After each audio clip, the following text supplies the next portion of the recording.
Welcome to Shade Foolish. I will be your host this evening. The last reading was so, you'll see it. And honestly, I'm recording this right after the one I did before. I don't know if I'm supposed to give it any of my production secrets away or whatever, but I'm wearing the same thing. We can all figure it out, okay? I stand before you to inform you that the last reading was so spooky with the Santa Muerte Oracle, like it was exactly what I had just been discussing, that now I want to do another one. I'm just getting greedy now.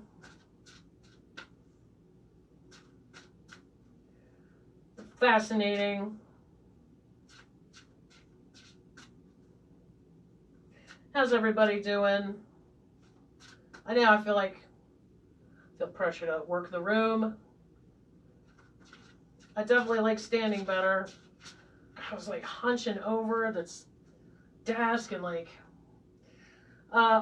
chair was actually a plyo box, and as fat as I am all over the rest of my body, like I have a bony ass. Never understood it.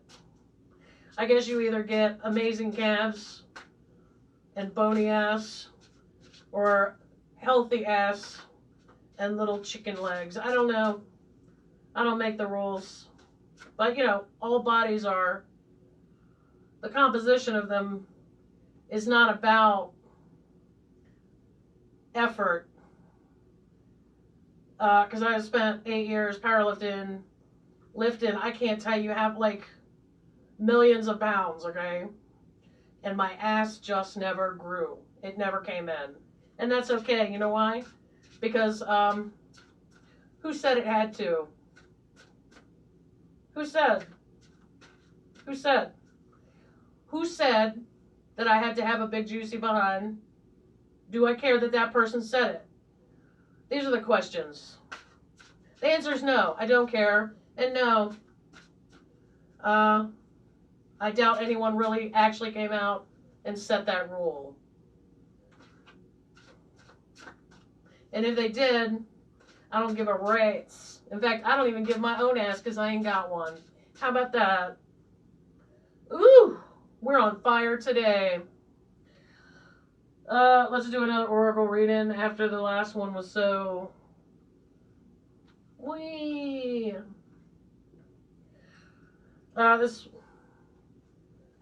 What I want to do is just be like, but I think that's going to take some practice.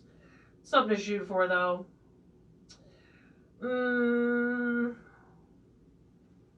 Come on down. Come on down, card 6. All right.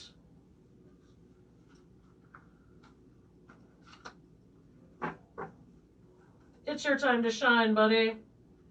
Let's take a look at it.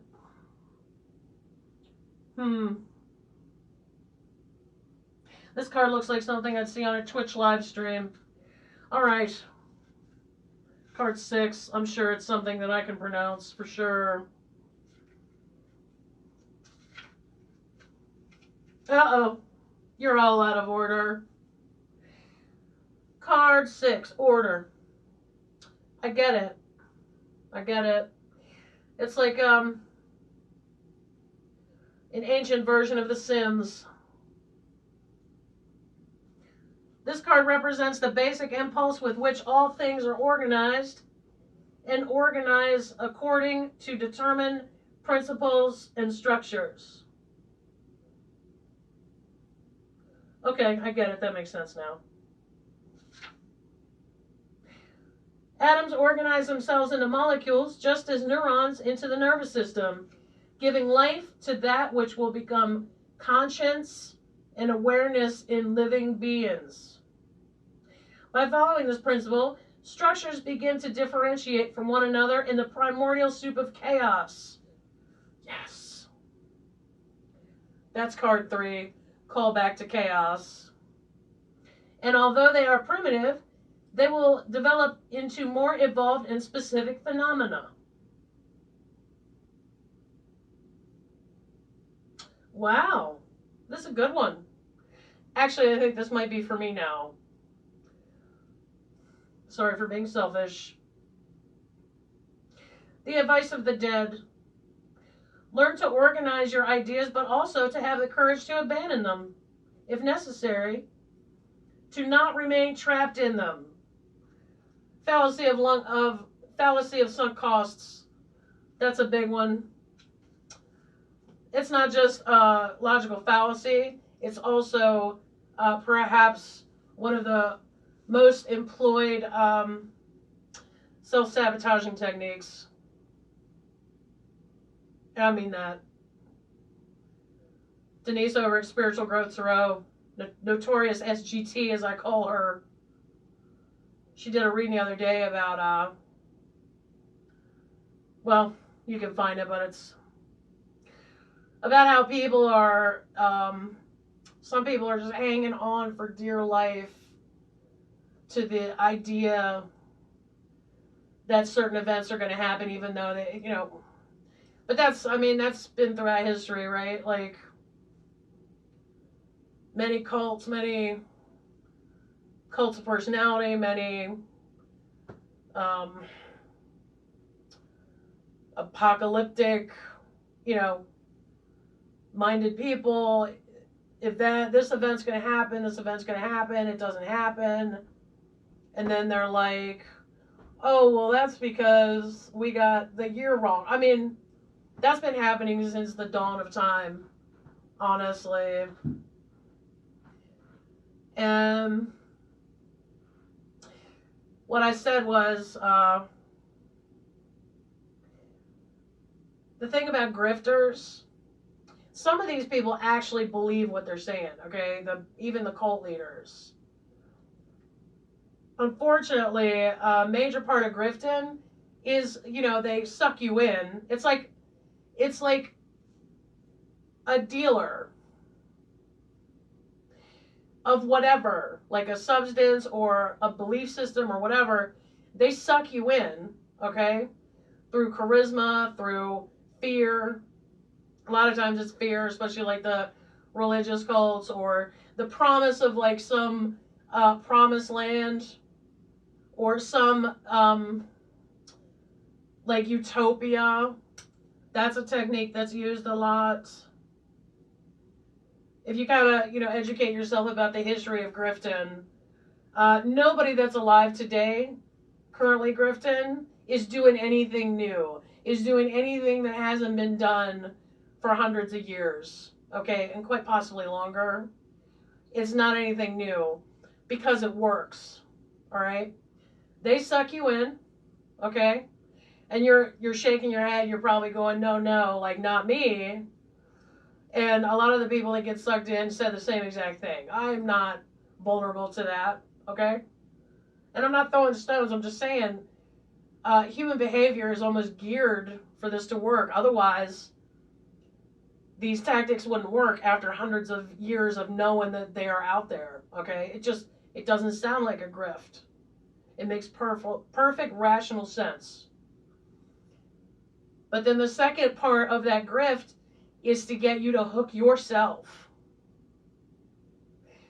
You become addicted to this thing, and then, like, you can't even,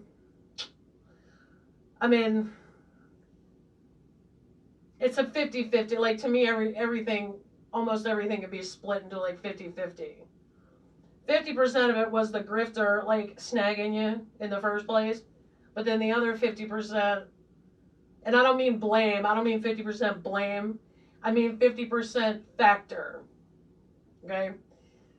50%, they're part of it by snagging you in the first place. Many of them consciously intending to snag you. The other 50% is you keeping yourself snagged because, especially the more and more you hand over to this thing, whatever it is, money, free time, energy, okay? These things tend to start taking over your day. And then it gets to the point where you're like, well, if I give this up, like, even if even if I allow myself to see that this is total BS, what will I have if I let it go? Like, am I willing to walk away with nothing just to get out of this? It's rough, man, and that's the sunk cost fallacy. It's, I have already given X amount of my resources, money, time, energy, emotion, okay? Connections. A lot of times you've alienated your family, so now you really have just this community, okay, of people that are also pulled in by this. And it makes it more,